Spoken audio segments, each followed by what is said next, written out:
Еко и леко с Галина. Здравейте в 2 и 8 минути, 24 януари е прекрасен вторник, зимен вторник. Сега обаче тук ще бъде много слънчево, защото тя е много слънчев човек. Ако най-така любопитните вече са стигнали до нейната снимка и няколко думички за нея, сега е мой ред аз да ви кажа нещичко. При нас вече е Лили Иванова. Здравей, много ми е приятно, че си тук. Привет! Human Design консултант, творец и водещ на групи и събития за себепознание и развитие на личността. Ти си точният гост на нашото шоу. Благодаря ти. Сама ли се определи по този начин и от какъв момент нататък всъщност ти се превърна в Human Design консултант?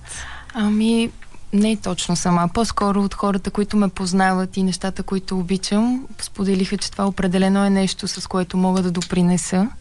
И оттам започнах да фокусирам вниманието си в тази система за себепознание и така да й отдам повече от енергията си и отношението и да комбинирам с всичко останало, което съм се занимавала последните 7 години, тъй като Human Design синтезира много древни учения и ми помага да споделя и останалия си опит чрез него.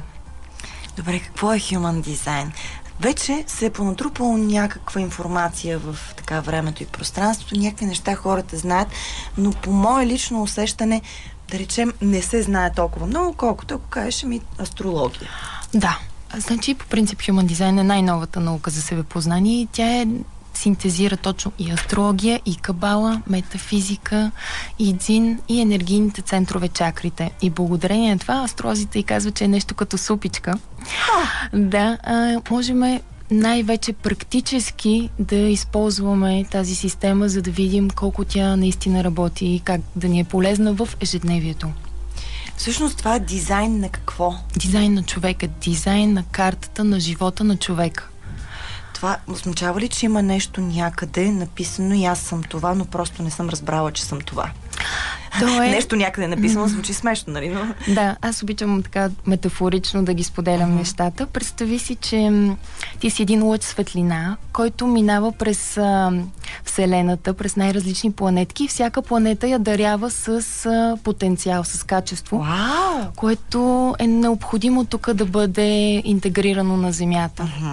И благодарение на тази система ти разбираш какви качества са част от тебе, с каква енергия разполагаш и как по най-благоприятния начин да я използваш по пътя си.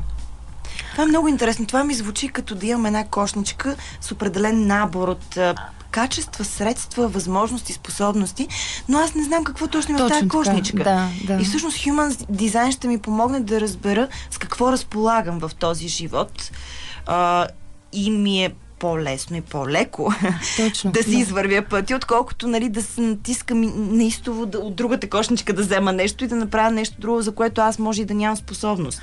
Да, но тук ключовото е, че ако да кажем ти си се раждаш с тази кошничка, ти започваш обаче и да я приемаш като даденост. Както русите си кадрици, очите, хубавата ти кожа, приемаме тези дарове като даденост. И ги ползваме. И не ги ползваме. Пренебрегваме ги. Да. И влизайки в енергията на средата, виждайки даровете на другите, умът ни започва да ни залъгва, че искаме да бъдем нещо, което не сме. Започва да инвестира енергия в нещо, което не е и по този начин разпилява енергията си. Защото в картата на Human Design всичко, което е отсветено, е твоята кошничка, а всичко, което е празно, е начинът, по който средата ти въздейства. Може ли да се каже тогава, че някакси хората по-скоро сме свикнали да искаме да бъдем нещо и по-малко сме свикнали да погледнем към себе си и да разберем всъщност ние какво нещо сме? Може да се каже. И от една страна, и че искаме и да бъдем и всичко, и да можем всичко, и да сме добри във всичко. За всеки ли е Human Design? Да, абсолютно за всеки. Има ли значение на колко си години? Няма значение. Най-вече защото то се експериментира. След като се получи въпросната информация и се мине през сесия, най-ключовото нещо е всичко това, което ни е докоснало, което сме го разпознали през тялото, да го опитаме в ежедневието си, за да го заживееме, за да го разпознаем и да кажем да, това е моето. Чак ми звучи приятно и интересно. Добре, Лили, това е само началото на нашия разговор. След малко ще ми разкажеш какво всъщност ни е необходимо, какво се случва на такава сесия. по-human дизайн? Как всъщност е добре да се борави с това human дизайн? Сесия human дизайн. Добре, останете с нас, след малко продължаваме. Слушаме New Shoes, Пауло Нутини. Носете си новите обувки, ей! FM+. Винаги най-добрата музика. Прекрасна Риана в ефира на Радио FM+. Винаги най-добрата музика, след малко ще продължи.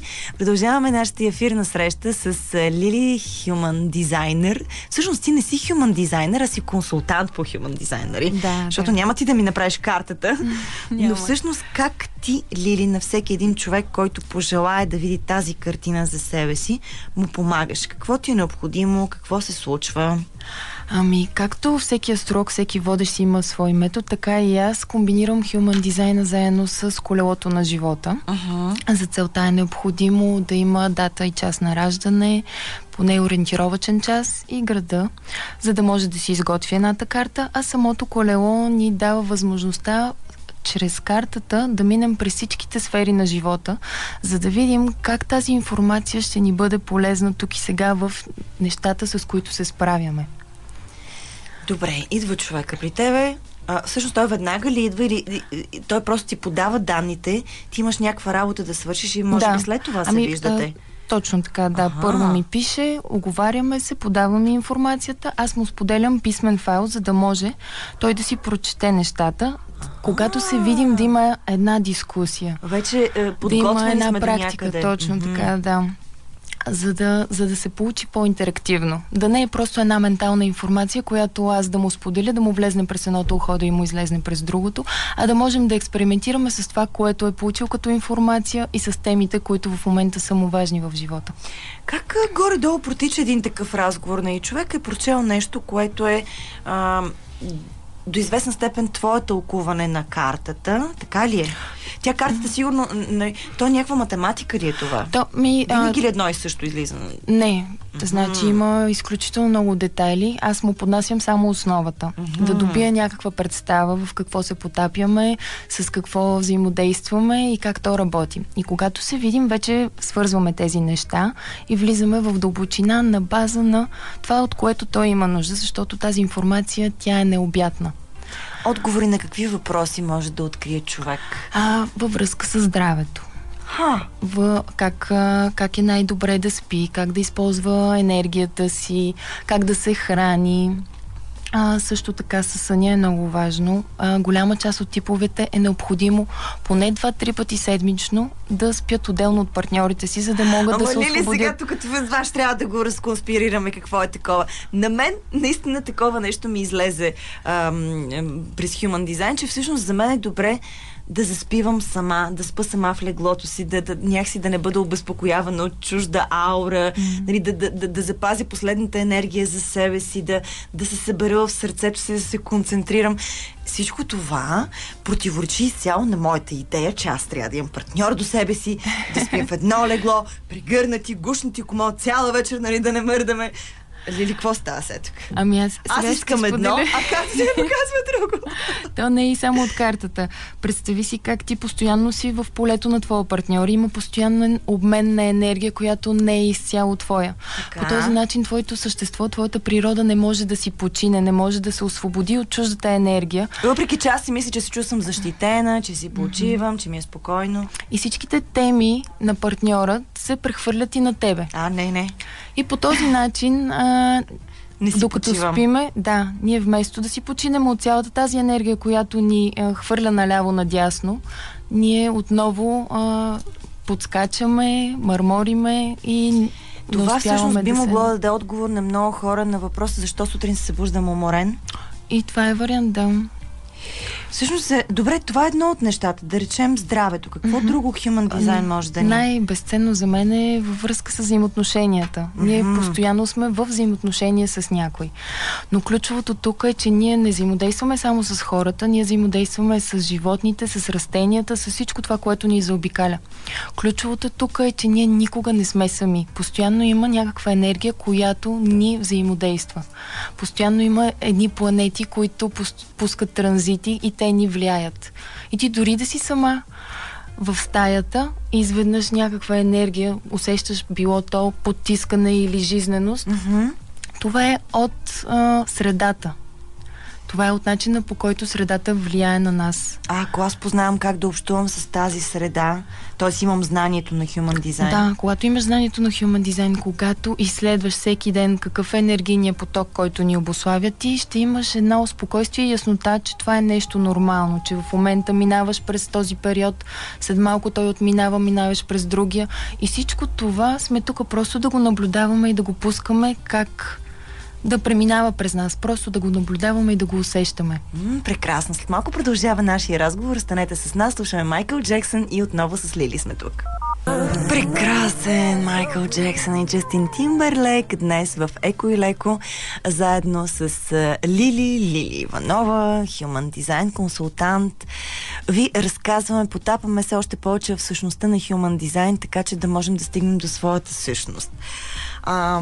Не е ли малко плашещо? Какво е твоето наблюдение, когато работиш с хората и по тяхната карта?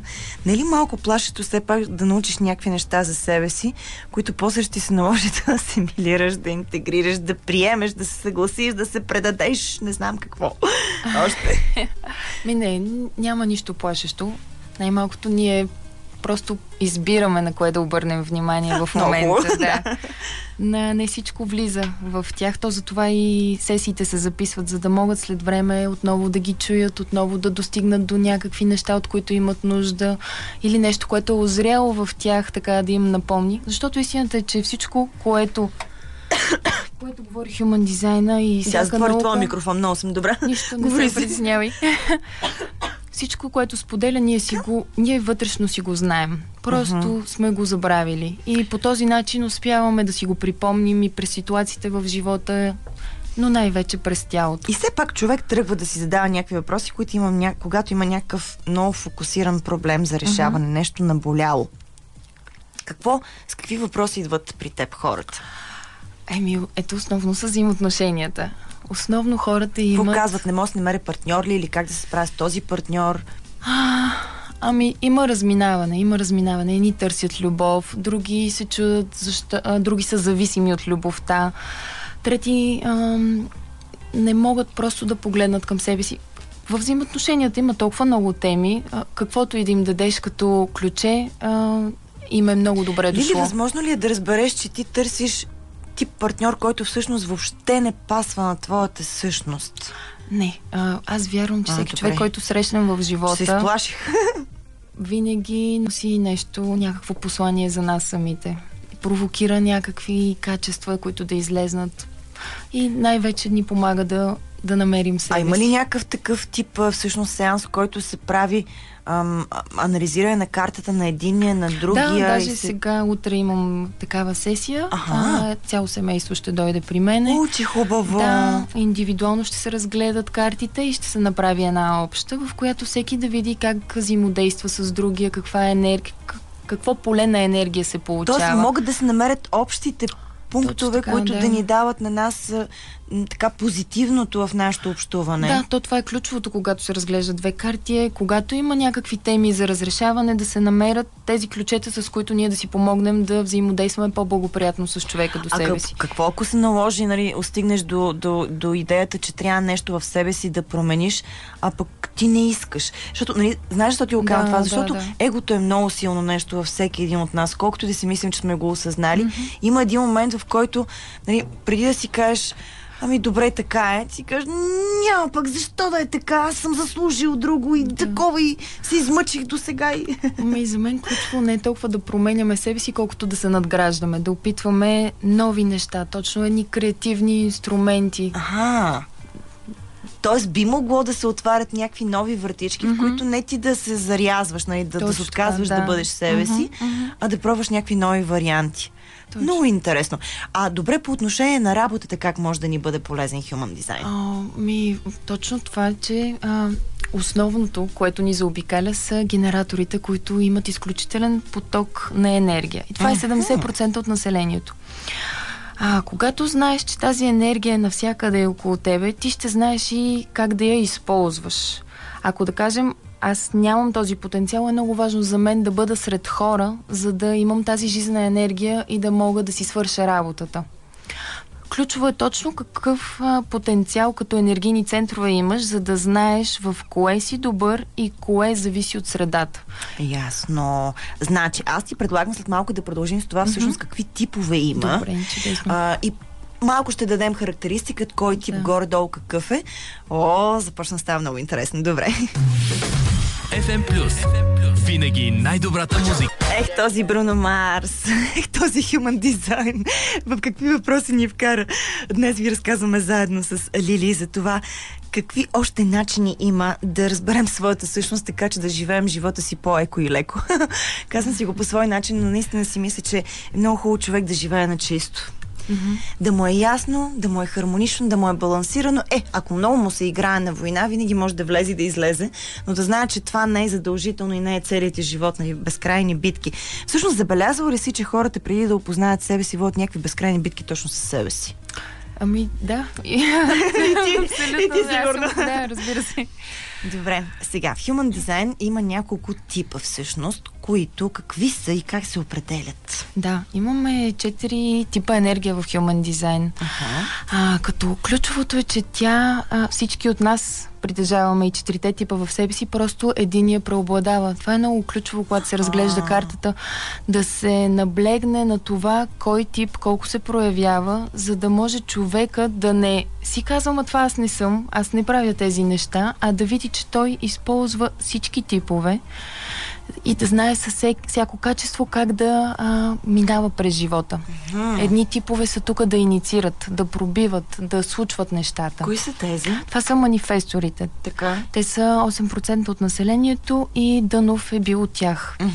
Те буквално спускат едва ли не новото, което е необходимо да се интегрира на Земята. Новата посока, пътя.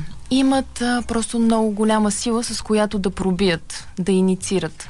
Добре. След това се появяват генераторите. Това са строителите на този свят. Благодарение на тях се раждат деца и всичко това, което ни заобикаля, съществува. 70% от населението са генератори и в тях енергията е най-силна. Разликата е, че те са тук да откликнат на живота, да отговорят, да усетят кое е за тях преди да вложат енергията си в нещо.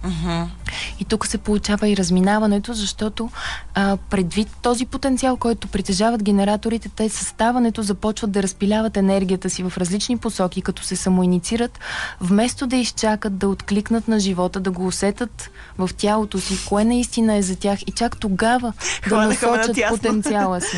Да. След това идват прожекторите. Така. Прожекторите са тук да насочват енергията, така че с най-малко енергия да се случат най-много неща. Еко и леко. Точно така. Те са учители, те са ментори, те виждат буквално човека срещу тях, неговия потенциал и знаят как да насочат този ресурс, за да се случи нещото. Да. И последният тип, към който еволюционно се стремим, са рефлекторите. Това са най-малко хора ли са такива? Да. Ключовото е, че тяхната карта е напълно празна.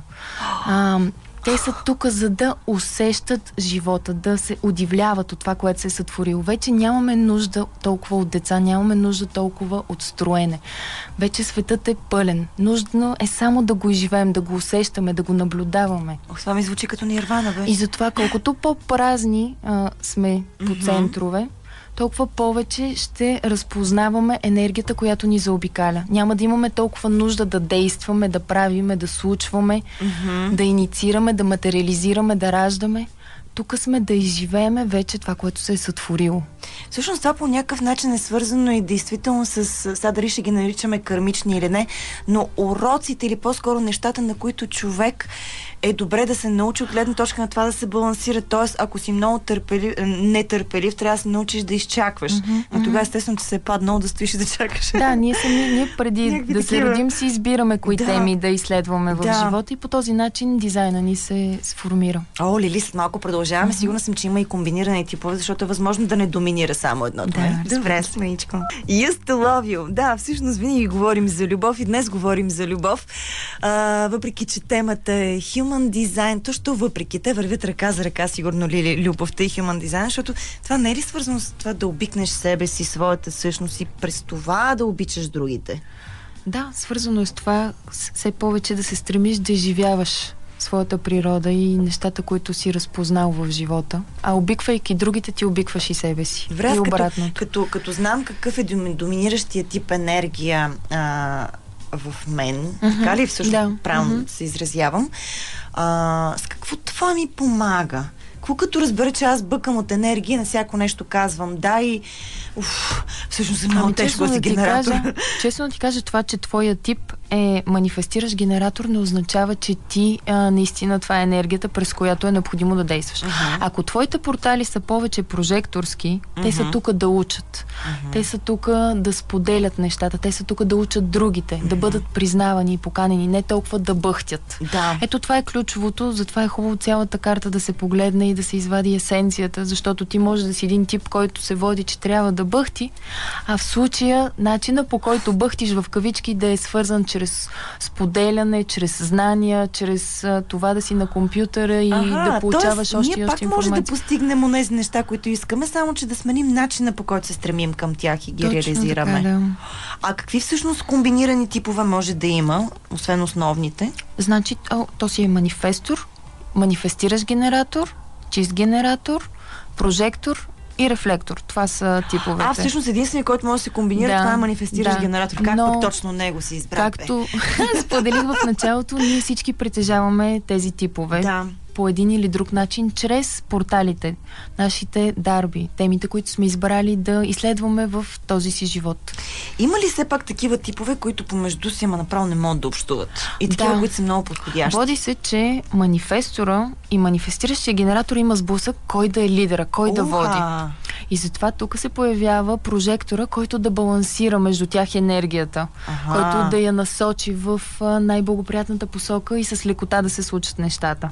А двама манифестиращи генератори? Аз почвам сега, като ти се обаждат телефоните в телевизията. Може ли да ми кажете?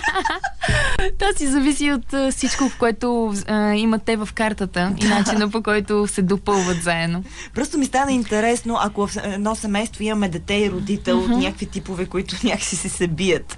Може ли се намерим и разговор все пак? Истината е, че прожектора и рефлектора са най-благите типове. Те са така най-хармонични, те са най-свързани с средата и с другите и изцяло са тук, нали, да изследват другите и енергията, която тече. Те са тук за другите. За манифестиращия генератор, кой е най-подходящия тип? Да си го търся поне такъв.